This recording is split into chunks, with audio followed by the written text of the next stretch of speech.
Greetings. This is the second in a series of Bible studies which were inspired by a discussion at the April session meeting of the Palmasola Presbyterian Church in Bradenton, Florida, where I'm the transitional pastor. We're talking about Bible stories and Bible experiences of people experiencing hard times, suffering, quarantine, isolation. Last week we focused on the story of Joseph from Genesis. This week let's turn our attention to the book of Job. Some have suggested that Job is one of the oldest stories to be found in the Bible. Job was not even a Hebrew, a Jew, an Israelite. Job was a native of Ur, a Chaldean, probably lived before Abraham. This is a folk tale, a story, a legend that was passed down from generation to generation. It predates Judaism. By contrast, others have suggested, postulated, that the book of Job is one of the last books of the Bible to be written after the exile, the Babylonian exile. Both of those statements are probably true. Job is probably based on a folk tale, a story that was told around campfires, and was finally written down by someone who was afraid the story might be lost. The book of Job deals with the sufferings of a man by that name, a man who is righteous, a man who is wealthy, a man who has a wonderful family. In the courts of heaven, Satan, who is there among the angels, so obviously this is before Satan fell from heaven, Satan questions God, asking, does Job fear God for naught? Does God have faith? Does Job have faith in God for no good reason? Everything in Job's life is sunshine and roses. What if everything in Job's life was not sunshine and roses? Would he still have faith in God? And God says, I've got faith in Job, who has faith in me. He essentially says to Satan, do your worst, but do not kill him. And let's see if he abandons his faith. Now, I have a couple of theories about the book of Job, and since I do have an earned doctorate in Old Testament, I'm entitled to espouse those theories. The first, and I think this theory is pretty much held by most, Job was not a real person, and the story is not biographical. Job is a parable. It's the longest parable in the Bible. And like the parables of Jesus, like the parable of the prodigal son or the Good Samaritan, Job is a teaching tool. I also think that Job may have been written as a play. It's obviously a poem, an epic poem, but I think it may have been written to be performed, to be acted out. Indeed, more than a half century ago, in the late 1950s, the town of Pineville, Kentucky, put on in an outdoor amphitheater in a state park a play simply called The Book of Job. And they used the biblical text as the script for the drama. And the characters performed in robes and makeup that were designed to resemble the art in stained glass windows. A couple of years ago, the play was revived for a short run. I wish I could have seen it.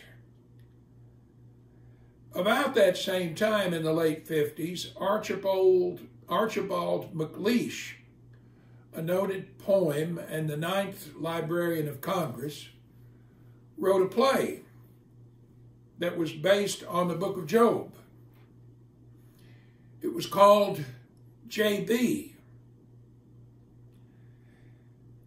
The play won a Pulitzer Prize for drama, and the Broadway production featured noted actors Raymond Massey, Christopher Plummer, with Pat Hingle in the title role of J.B. The play ran for 394 performances on Broadway and was directed by Elia Kazan, who also was an actor.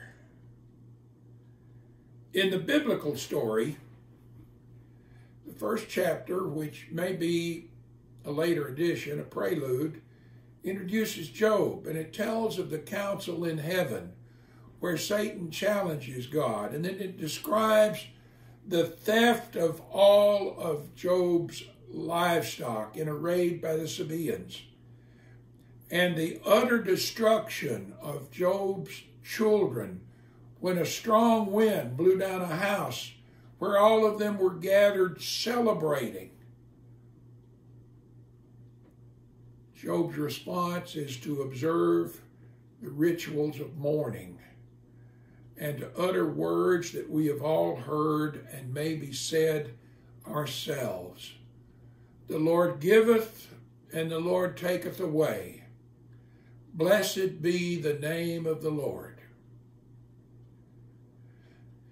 The second chapter of the book of Job begins with a second heavenly council, and God gives Satan permission to afflict Job's body. And Job develops what is described as loathsome sores from the soles of his feet to the top of his head, itching, running, oozing sores. The worst acne, the worst psoriasis you can imagine. And he finds himself sitting among the ashes of his life, scratching his itching sores with a broken piece of pottery. And his wife, seeing him in his misery, tells him to curse God and die. And Job's reply, shall we receive the good at the hand of God and not also receive the bad? At this point, 3 of Job's friends enter the scene. And these gentlemen are often referred to as Job's comforters. Small comfort do they offer. Initially, they sit with him keeping silence. And the third chapter begins with Job cursing the day of his birth, wishing that he had never been born. And that continues with a lament for his condition. In the 4th and 5th chapter, one of his friends, Eliphaz, responds, and he contends that though Job sees himself as blameless and sinless, obviously he must have done something wrong to call the wrath of God down upon himself. Chapter 6 and 7 are Job's reply, in which he challenges his 3 friends to show him what he has done wrong, how he has sinned. And his second friend, Bildad the Shuhite, then tries to demonstrate that it was Job's children who sinned, and that their destruction was God's judgment, and that is spilled over onto Job. And that if Job will just admit his transgressions and admit the transgressions of his children, God will forgive him and restore him. And in the 9th and 10th chapters, Job responds, saying, really responding more to Eliphaz than Bildad, but saying that he hasn't sinned and his children weren't that bad. And then he entreats God. And verses 18 and through 22, I want to read to you if I can find them.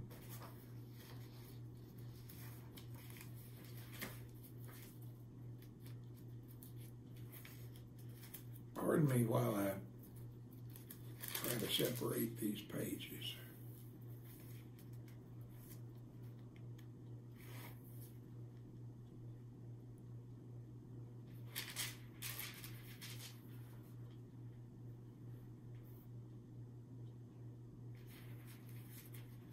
Verses 18 through 22 of chapter 10.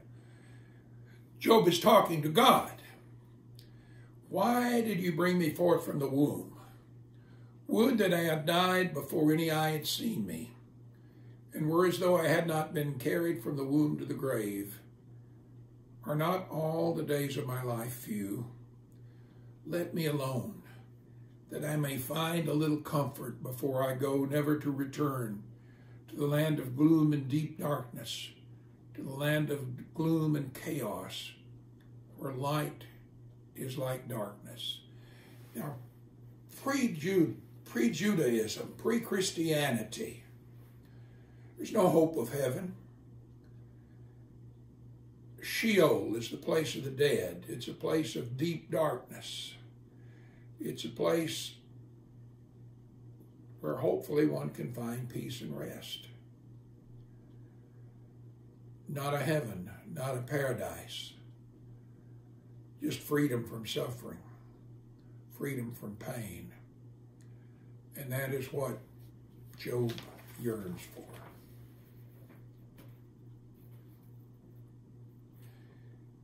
We then hear from Zophar, the third friend. And in the Broadway production, Zophar wore a clerical collar, kind of a shabby, disreputable looking thing, but a clerical collar nevertheless. And Zophar makes the most theological of the arguments against Job. And Job answers him with sarcasm. And he attacks his friends for speaking falsely for God, for even attempting to speak for God. And that leads to chapter 14. And chapter 14 is Job's appeal to God.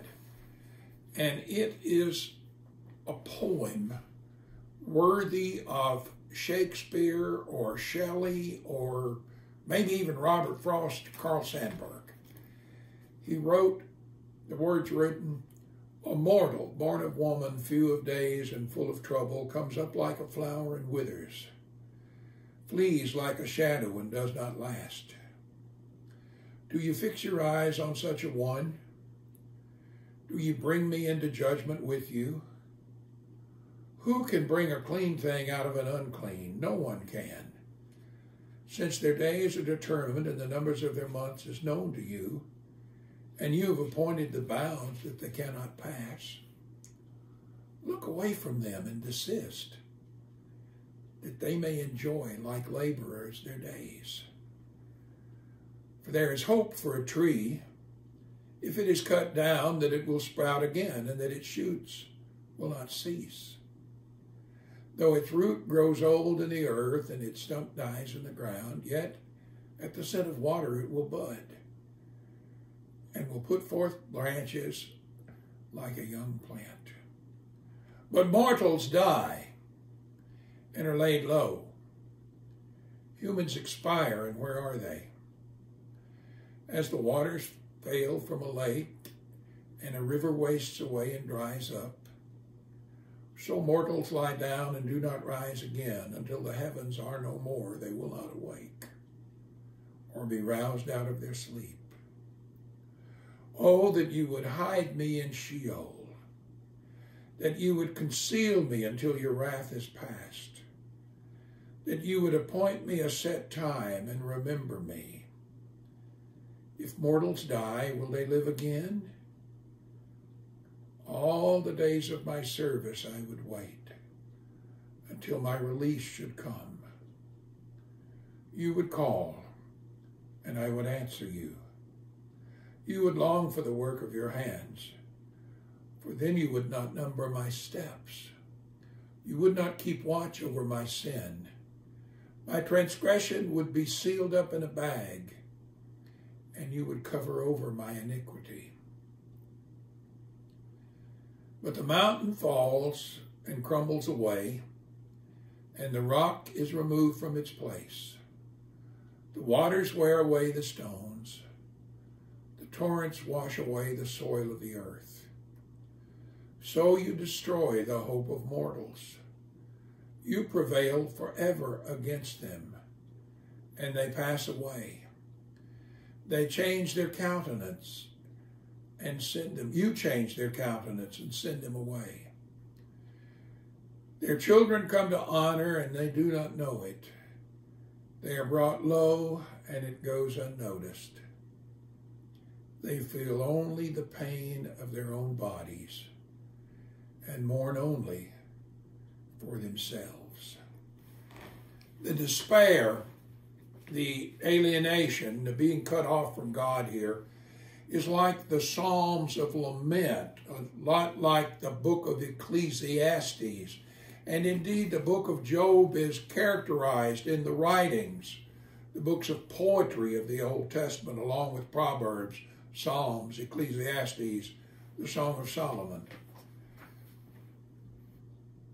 In answer to this great poem, this great appeal to God, Eliphaz, the first of the comfort answers, attempting to ridicule Job.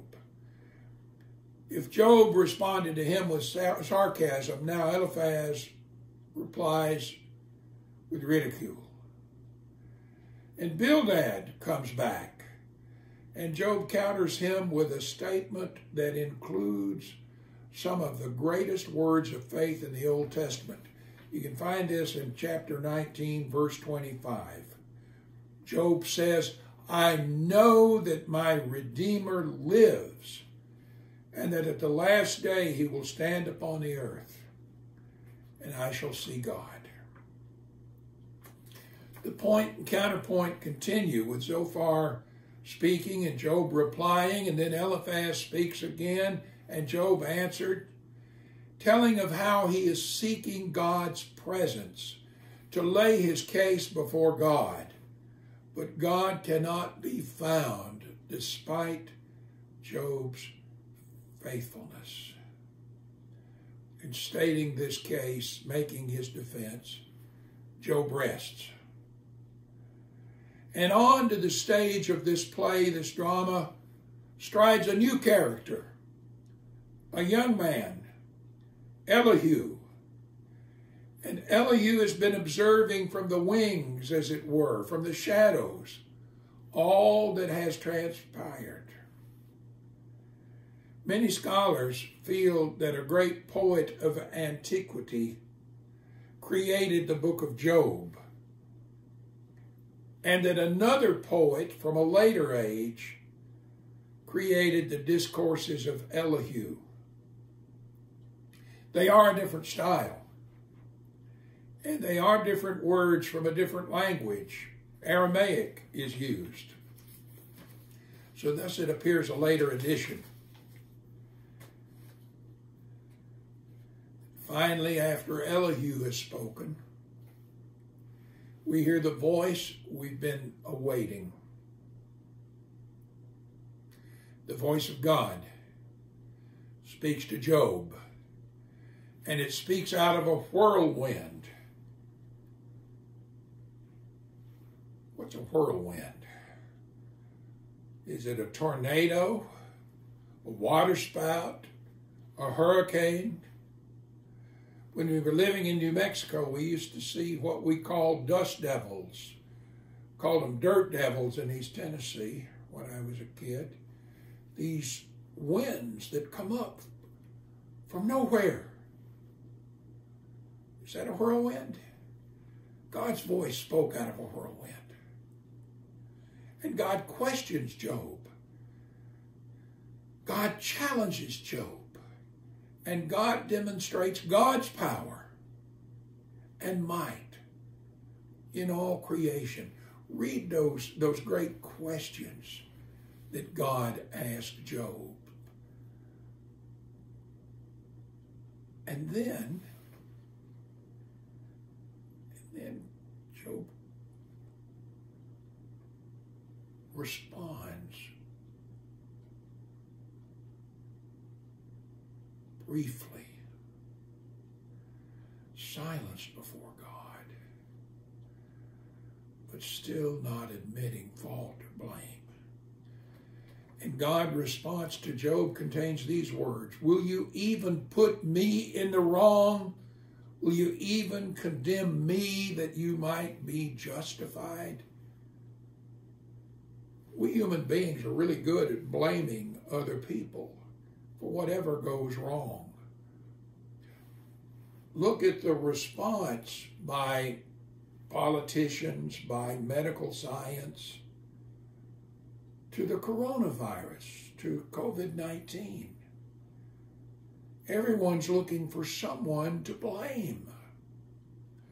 Some people have even blamed God. They say this is God's judgment, this is God's wrath, that this is a plague God has sent upon the earth, like a plague, the plagues that God sent upon the Egyptians in the time of Moses. We'll get to that maybe next week, maybe the week after.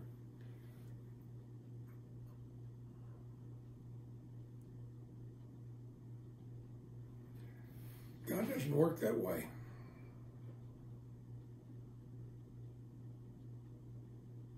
God demonstrates God's power and might.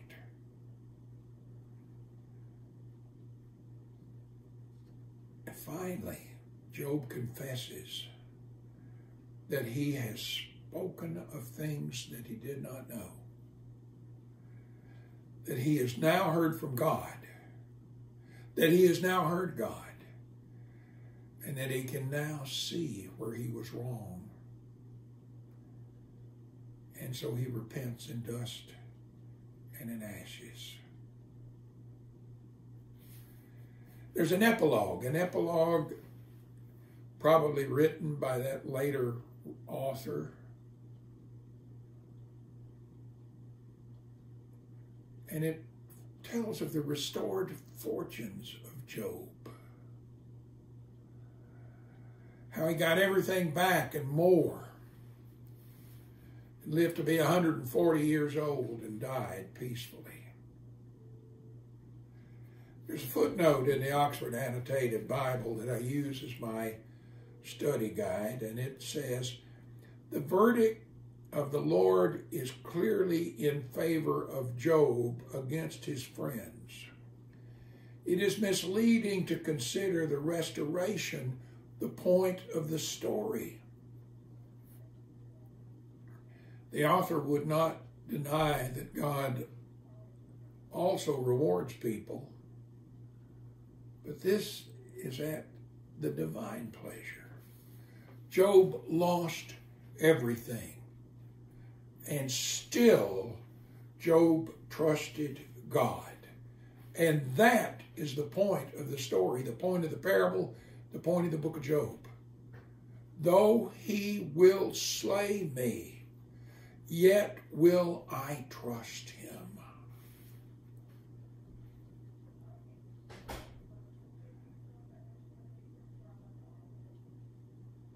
That is found in Job 13:15.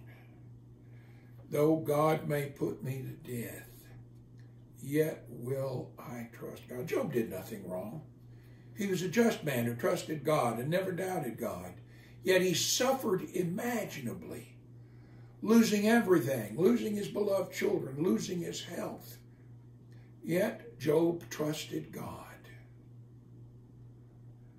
There's another great verse from Job that's become one of the touchstones of my personal theology. You find it in the first speech of Eliphaz. Man is born to trouble as the sparks fly upward. If you've ever sat by a campfire or even a fire in a fireplace and watched the sparks from the fire fly upward, you know it's natural. It's natural for human beings to find trouble. The human condition is one in which we find ourselves in trouble and troubled, often through no fault of our own or anyone else's.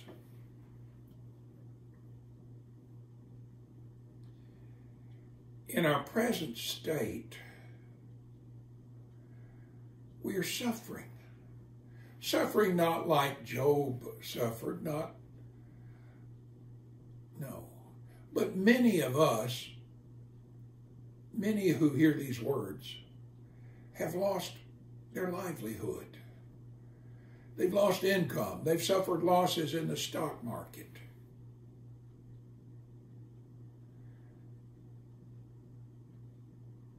We've lost time with friends and family that we can never reclaim.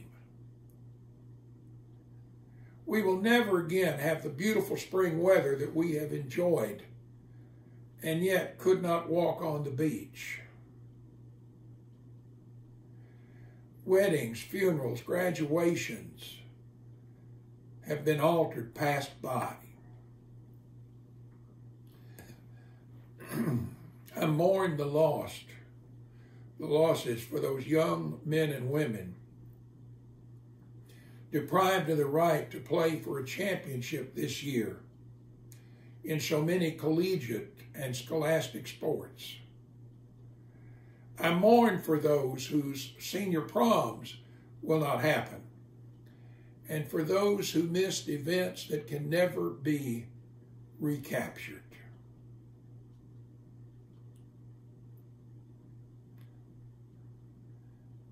But I must also mourn for the thousands, the tens of thousands who have died. They will never get to attend a wedding, a graduation, a ball game. And the funerals they might have had were at best rushed or postponed. I mourn for those who have lost loved ones and who did not get to be with them in those final moments. I mourn for those who have endured isolation, loneliness, whose lives have been disrupted in 1,000 little ways. I mourn for those who have suffered from the coronavirus and who have survived. I mourn for all of us. Yet, like Eliphaz, I know that we were born for trouble. And like Job, I know that my Redeemer lives. And I know that though I die, I will die as I have lived, trusting God. That's the lesson of the book of Job. Trust God, even in times of suffering. Let's close our time together with a prayer. Lord, we hear people speak of the patience of Job, and yet Job's great gift was not patience, but faithfulness. Help us to be faithful unto death in all of life. When we are blessed, when we are cursed, when we know the great bounty, when we know the depths of depravity and deprivation. Bless us, for we live and die in you. In life and death, we belong to God. May God have mercy. Amen.